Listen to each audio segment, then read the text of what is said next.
ఈరోజు నా ప్రియ సహోదరి సహోదరులు, ఆరోగ్యంగా ఉండాలి అని నీకుంది, కానీ నువ్వు నడుస్తావా? నడవు. ఆరోగ్యంగా ఉండాలి ఆశ నీకుంది, కానీ నిజంగా ఆరోగ్యంగా ఉండాలి అనే ఉద్దేశం నీకుందా? నిజంగా నేను ఆరోగ్యంగా ఉండాలి అని నువ్వు అనుకుంటే ఆరోగ్యంగా ఉండడానికి చర్యలు తీసుకోవాలి. అది నువ్వు చెయ్యవు. నిజంగా నువ్వు పరిశుద్ధంగా జీవించాలని ఆశపడుతున్నావా? ఒకవేళ అదే ప్రశ్న వేస్తే, ఎంతమందికి ఆశ ఉంది?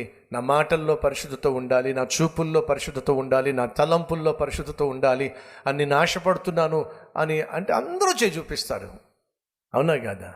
మరి నిజంగా నువ్వు పరిశుద్ధంగా జీవించాలి అని ఆశ అయితే నీకుందా? ఆలోచించు.